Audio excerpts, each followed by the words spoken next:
The dispelling of the night and the dawn of a newborn day were one of the earliest mysteries of man. In wonderment, primitive man witnessed nature's ever-changing display.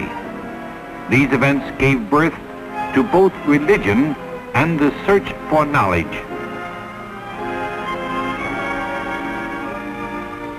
In ancient Egypt, the adoration of and the inquiry into nature reached unparalleled heights in the inspired concepts of Pharaoh Akhenaten. Beautiful you rise upon the horizon of heaven, O living sun, you who have existed since the beginning of things. The whole world is filled with your loveliness. You are the god Ra, and you have brought every land under your yoke. Gather them in with the force of your love. From this ancient beginning came the form and substance of the great tradition of the Rose and Cross.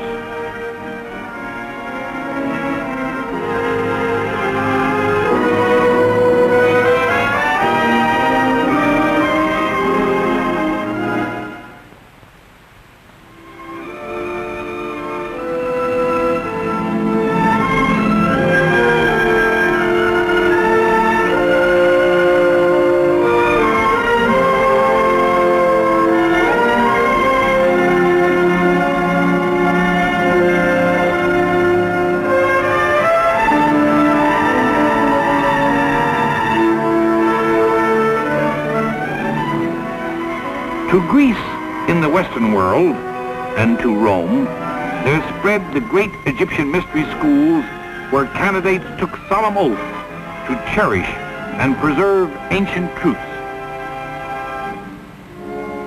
Here in the Roman Forum, the central focus of the old city, are the remains of once splendid temples and monuments that served the ancient Roman religious and secular needs.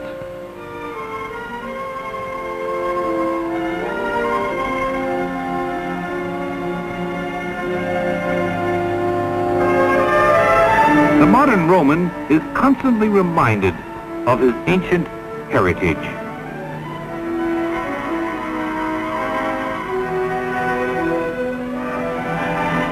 As the old adage states, all roads lead to Rome. Along such routes as the Via Appia, individuals and ideas were drawn to the portals of this great metropolis.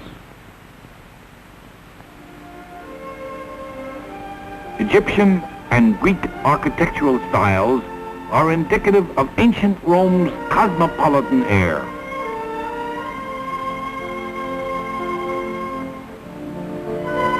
The Pantheon.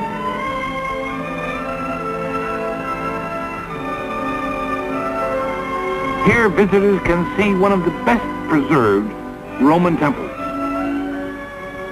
Early in the Christian era, the Pantheon was converted into a church, thus sparing it from certain destruction.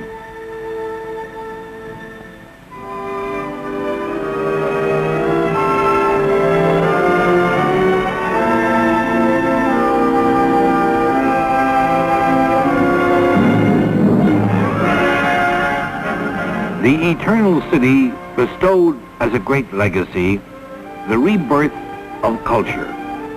Her massive ruins were stern reminders of another, greater age.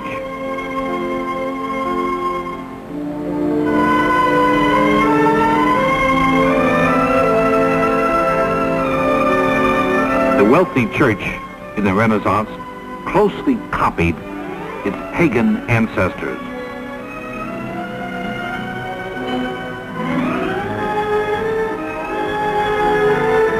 In keeping with Roman tradition, the popes erected elaborate fountains in beautifully planned squares. All are obvious attractions for small boys.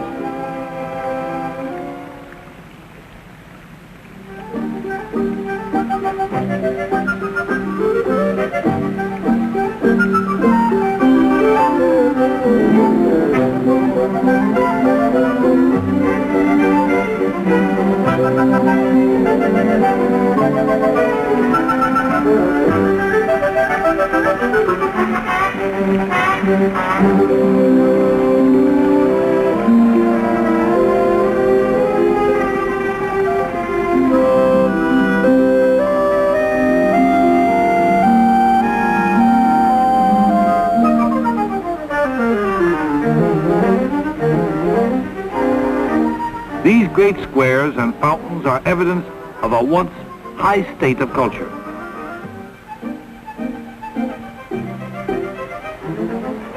It is said that if a visitor tosses a coin into this fountain, he will surely return to Rome.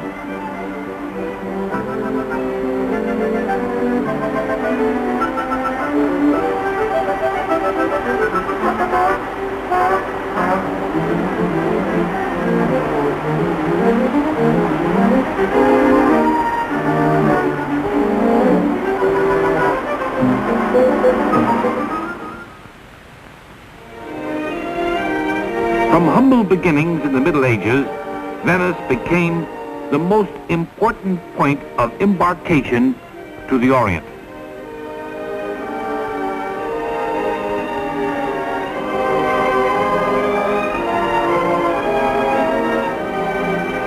Because of geographic necessity, Venetians live today very much like they did centuries ago.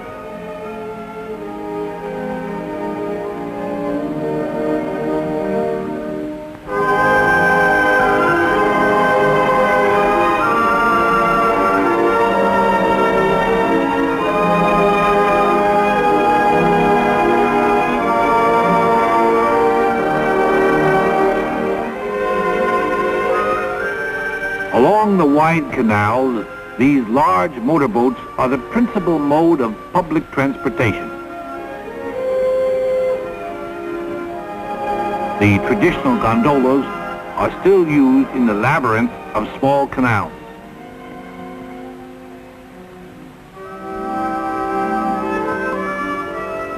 By the middle of the 15th century, Venice had conquered and exclusively controlled all the trade routes in the eastern Mediterranean.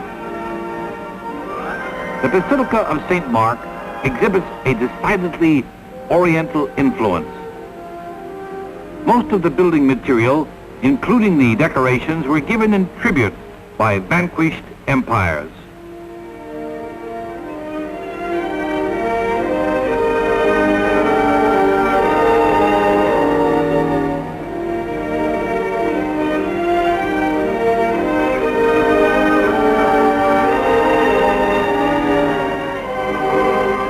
This ornate clock tower is surmounted by two mechanical Vulcans that strike a bell at each hour.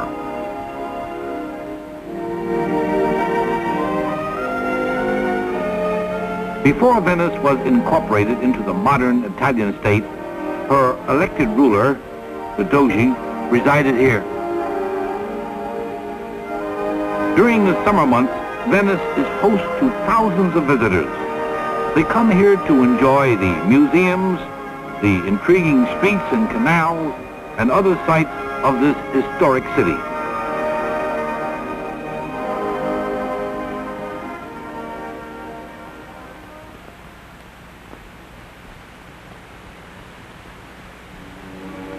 The apex of cultural attainment in the Italian Renaissance took place in Florence, once the capital of Tuscany. Florence abounds with many evidences of her glorious past.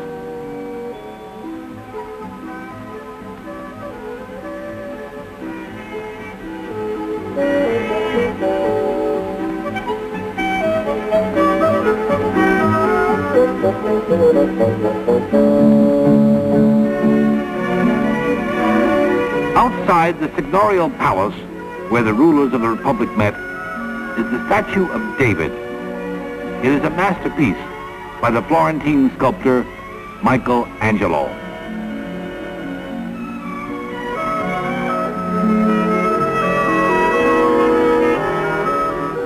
Though Florence is renowned for her artists, her most famous son is Dante, the founder of the modern Italian language. Of actual importance was the pursuit of science, philosophy, and mysticism. Here at the palace of the Medici family, Lorenzo the Magnificent, the enlightened ruler of Florence, invited learned men from Europe and the Orient to be his honored guests. Though the spirit of the Renaissance has long departed, Florence has bequeathed her great legacy to enrich mankind's cultural treasury.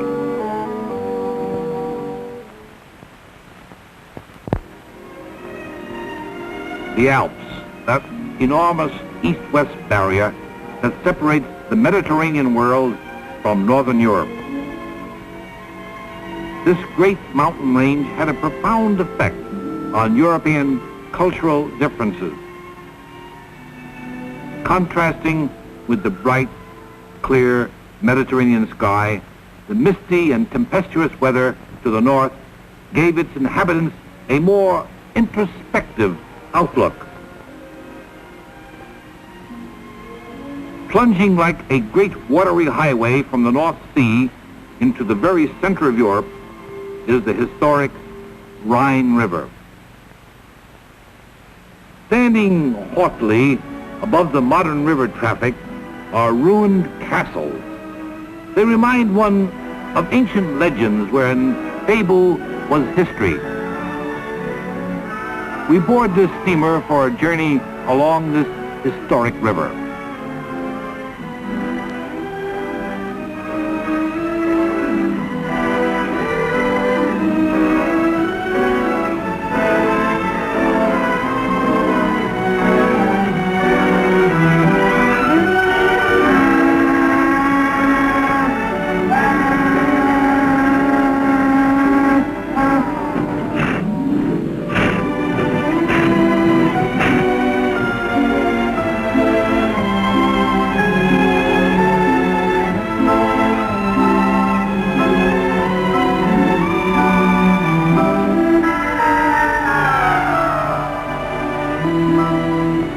The small villages along the river's banks derive their income from the production of excellent local wines.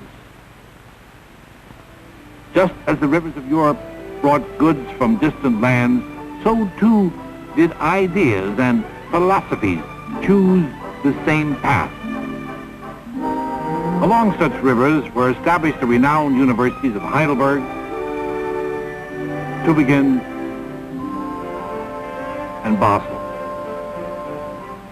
They were sanctuaries for those wishing to pursue scientific and philosophic inquiries.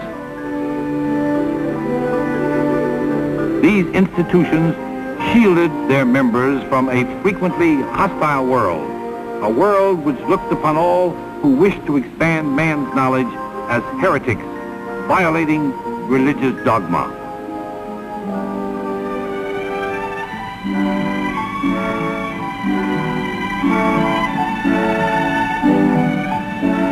Untouched by modern wars, old Basel presents a unique view of a medieval city.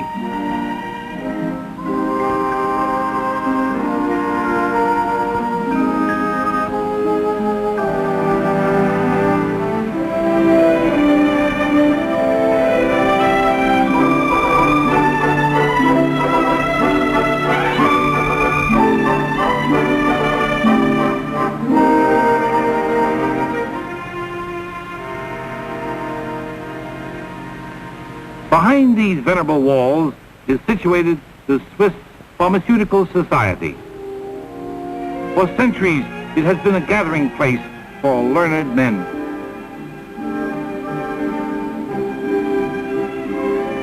Here was practiced alchemy, the father of chemistry. Alchemy came to Europe from the Orient during the Middle Ages. The implements the alchemists invented are the basic tools of chemists today. To the less enlightened, the alchemist was only interested in transmuting base metals such as lead or iron into gold. The renowned physician, alchemist, and Rosicrucian Paracelsus sought to reveal higher values of alchemy.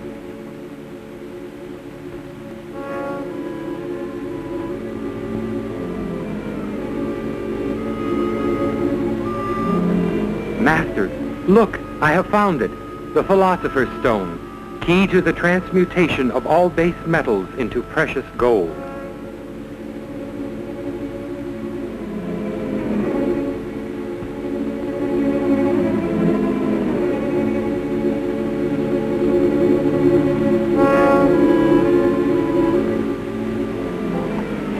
not be misled by the glamour of superficial appearances.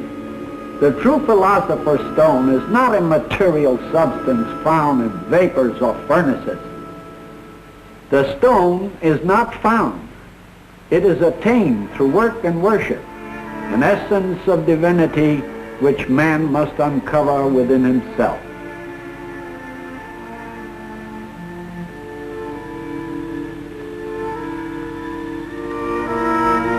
As the soul pervades all of the body, the philosopher's stone reveals the essence of all things. When attained, it will transmute all of man's inferior elements.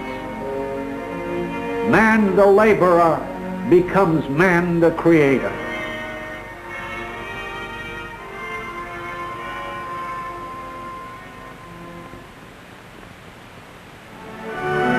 Many Rosicrucian centers were not confined strictly to academic enclaves, but often were found in remote locations. This fortress, located on the upper Danube River, was often used as such a refuge.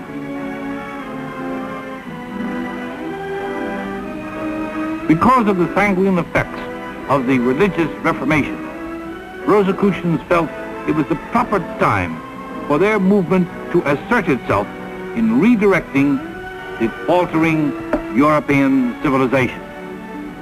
It was in Lüneburg in 1598 that the first Rosicrucian convention was held for the purpose of plotting the future course of action.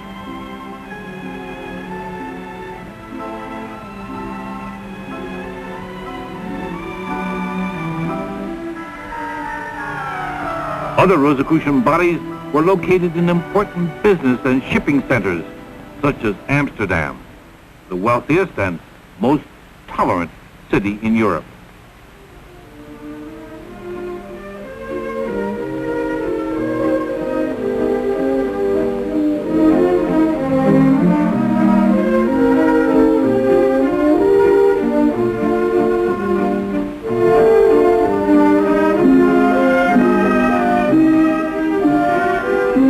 At the Rijksmuseum is deposited a great treasure of Dutch and Flemish art. It once belonged to Amsterdam's wealthy citizens. The works of such masters as Rembrandt, Van Gogh, and countless other masterpieces dazzle the visitor's eye.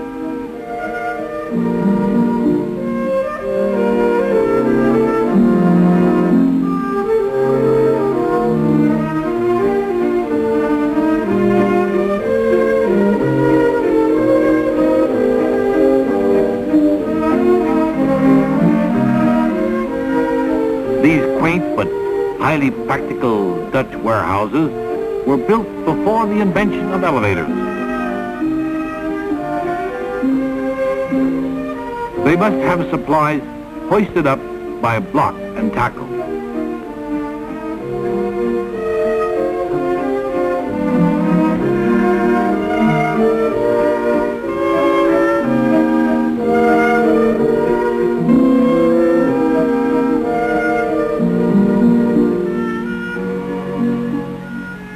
The reality of wifely duties are universal. Here in the days of wooden ships, wives of seamen would ascend this tower to search the horizon for their husbands. Some were lost forever to the sea.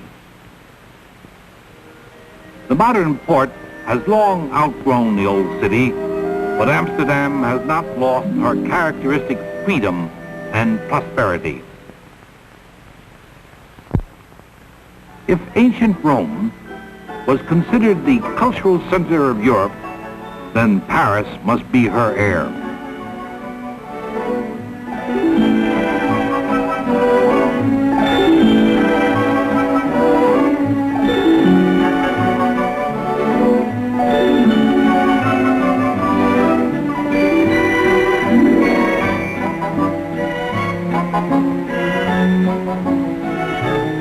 Splendid tree-lined boulevards, immense squares, and graceful bridges crossing the River Seine have all combined to create a magic which Paris seems to possess.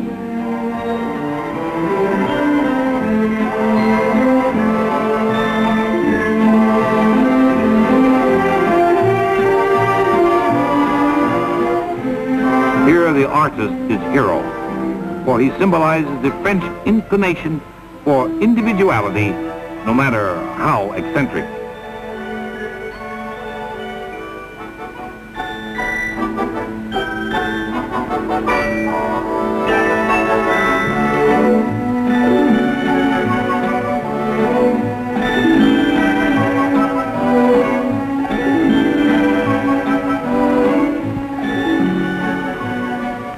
Favorite subjects for the artist can be found at each turn. Quaint bookstalls beckon the passerby to browse.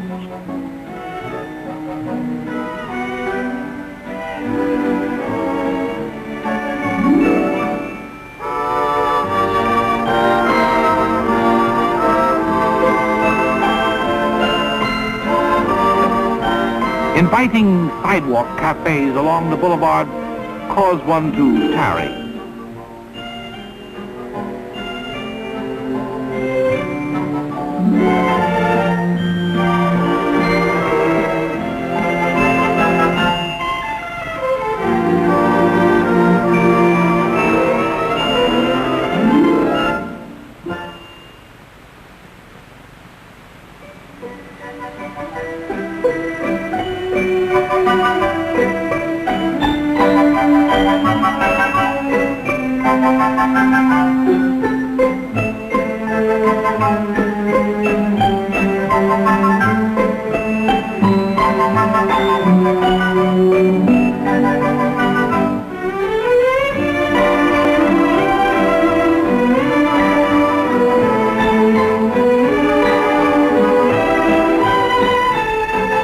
Each view a tableau, each tableau a montage that awaits the pleasure of the artist to capture and to commit it to paper or canvas, and with luck, to possibly sell their finished works.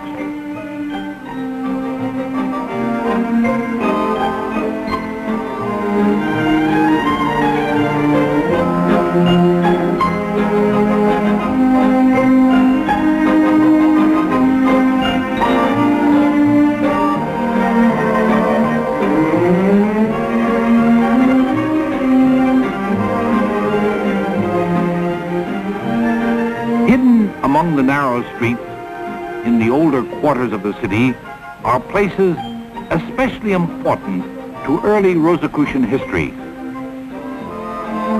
In the old Latin quarter is located this inconspicuous square. Here the beginnings of French education took place. The square's name is derived from the illustrious Albertus Magnus, a great educator in Rosicrucian. He attracted many students, including the famous philosopher Thomas Aquinas. Nearby is the University of Paris, the leading university of the French-speaking world. At the time of Albertus Magnus, the university was no more than a hostel for poor students, conducted by Robert Sorbonne.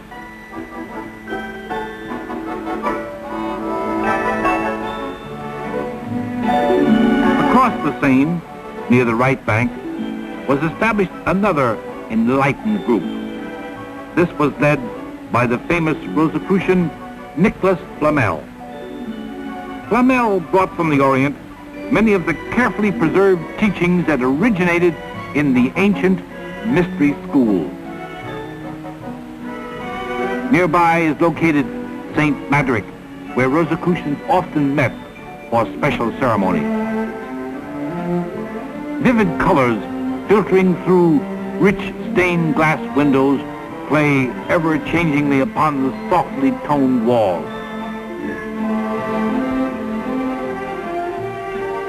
This rose window, exposed to the northern sky, was often used as a symbol of meditation.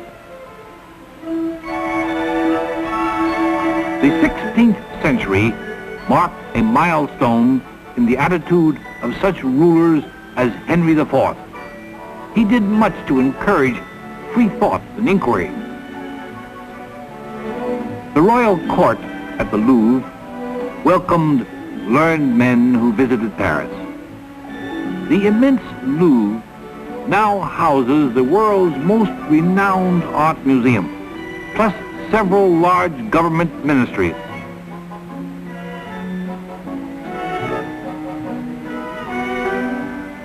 Foremost of the Paris salons was the Palais Royal. Here, Voltaire, Rousseau, the Rosicrucian Cagliostro, and other important personalities were guests.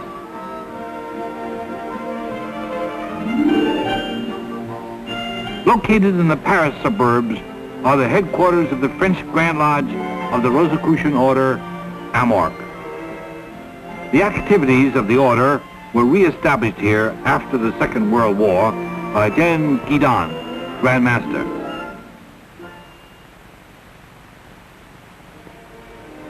Modern French Rosicrucianism is greatly indebted to Mademoiselle Guidon for her tireless preparation in expanding the order. The extensive modern offices attend to the needs of the French-speaking Rosicrucians throughout the world.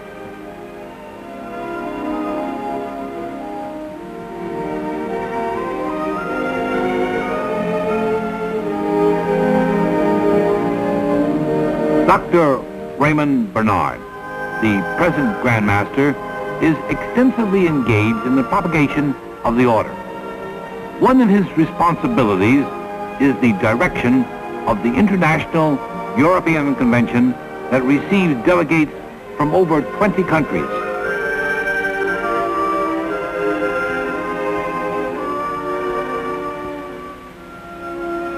To accommodate the great expansion of Rosicrucian activities, the French Grand Lodge has initiated an ambitious building program.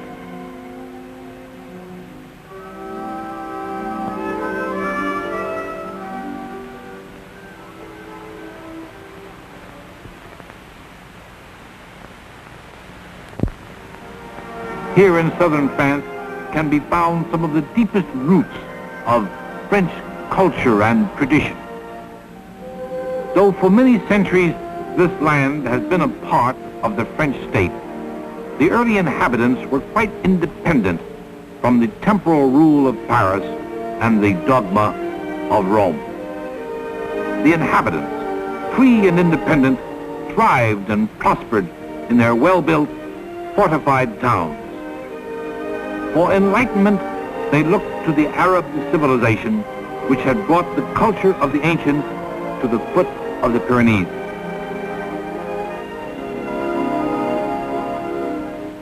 The mystic city of Toulouse, this vanquished protector of freedom of thought, hides her scarred memories well.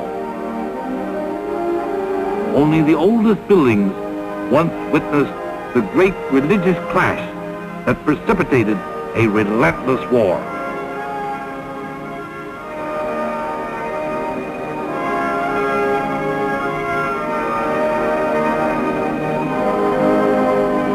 Here at his palace, Count Henry IV tried valiantly to protect the new enlightenment from the wrath of the traditional church.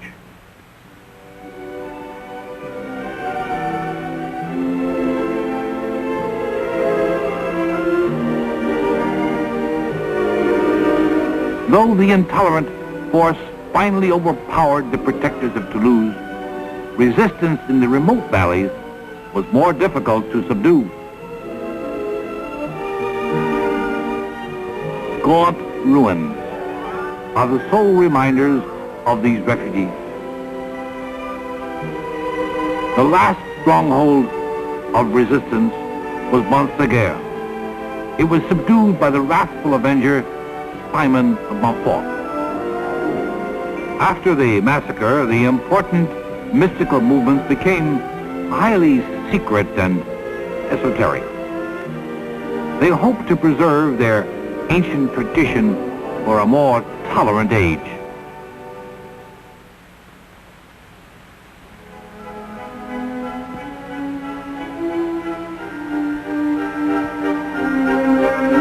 England, though separated from Europe by a narrow body of water, shares the same cultural heritage as her European neighbors. It is her sea trade that has made London one of the greatest cities in the world. Protecting the Thames River entrance into the city is this gloomily arresting Tower of London. The tower derives its notoriety from the days when it was a gruesome prison.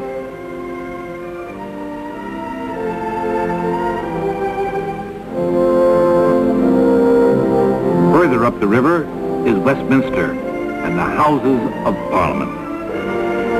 Here presides the ruling legislative body.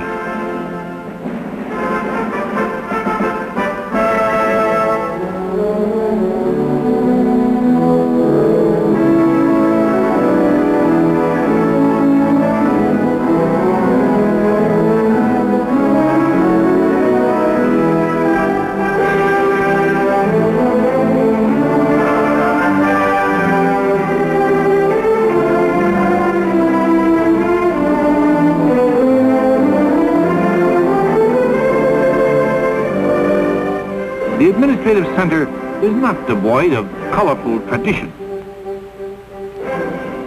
We pass brightly dressed horse guards on our way to view the trooping of the color. This parade is given in honor of the Queen's birthday.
In London, the venerable institutions live harmoniously alongside modern city life.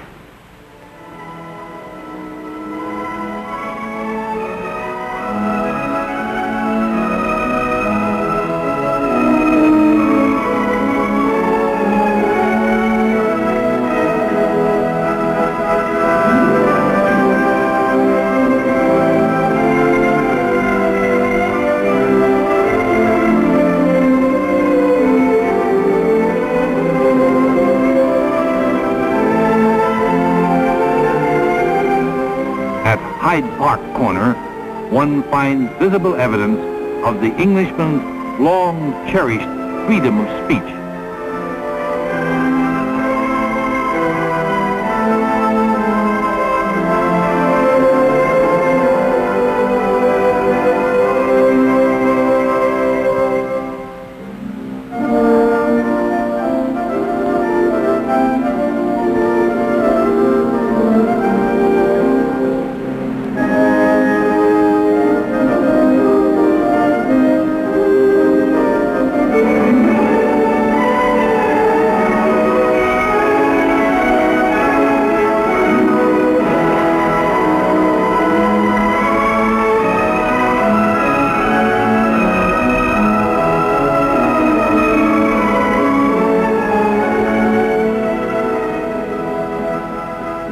Much of the basis of individual freedom in England was the early establishment of the legal profession. These professions grew up around old London inns. On the Green, at Gray's Inn, most students enjoy cloistered quietness. In a nearby courtyard stands the statue of Sir Francis Bacon, the most eminent member of the inn. As an active Rosicrucian, Bacon wished to bring to England a renaissance of science and literature. Adjoining the courtyard is this great hall, where in 1594 the play Comedy of Errors was enacted by Shakespeare.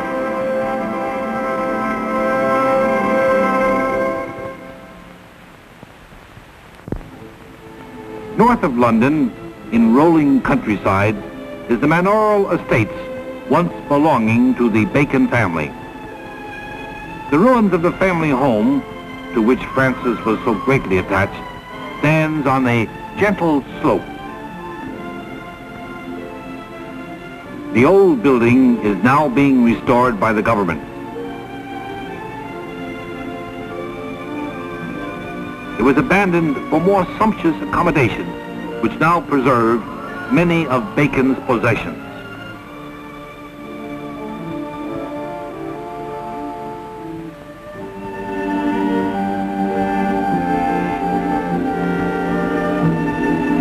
The remaining years of Bacon's life was spent here in Canonbury Tower in London. Rosicrucian members are greatly attracted by this 16th century relic.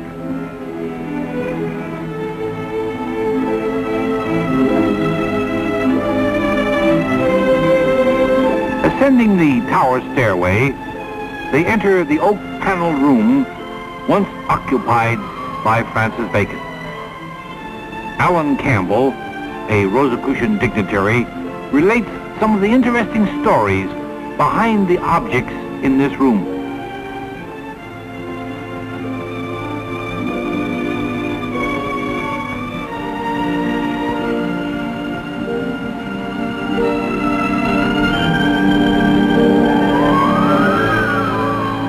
After retiring from public life, Francis Bacon spent the last years writing and experimenting here.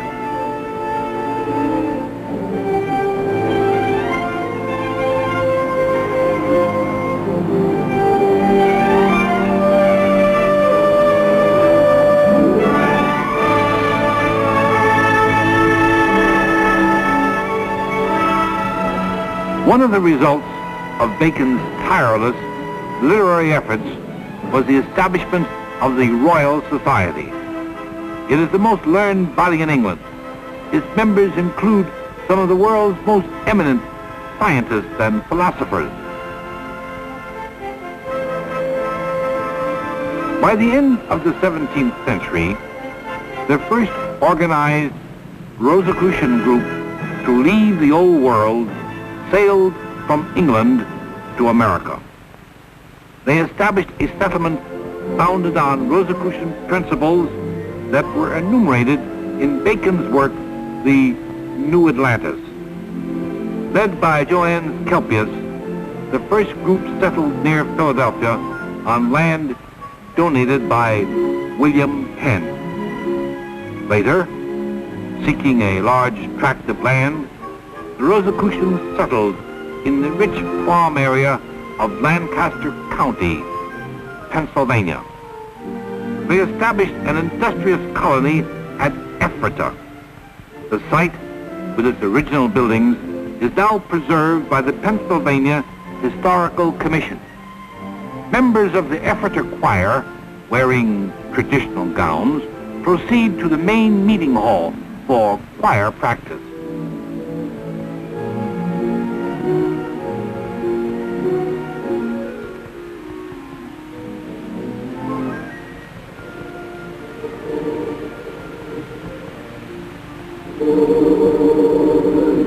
The songs and hymns sung here were composed by the early day American mystic Conrad Beissel.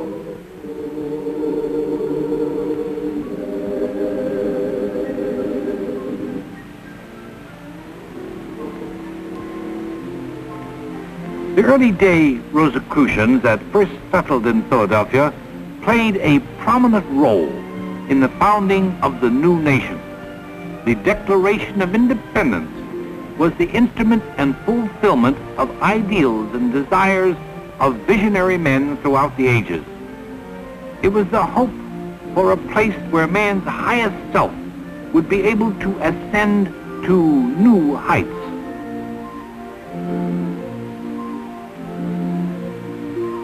The present world seat of the Rosicrucian Order is located in San Jose, California.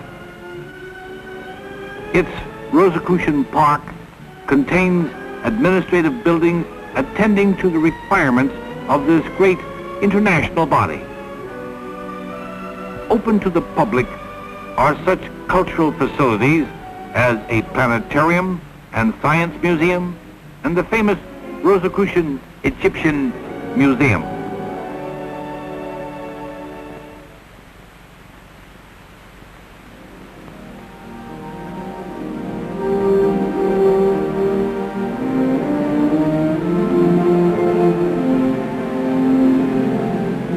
The present organization was founded by Dr. H. Spencer Lewis, first imperator of the Rosicrucian Order for its second cycle. We are often spoken of as a college or a university, but really in that regard we are quite different from other universities and colleges inasmuch as we do not devote our time and thought exclusively to the development of the mental and purely intellectual powers and abilities of man, but rather to the spiritual and cosmic unfoldment of his higher and more latent possibilities. Thus, through his guidance, was established the physical organization representing the spirit of man's eternal search for that truth and knowledge which transcends material limitations and provides peace profound.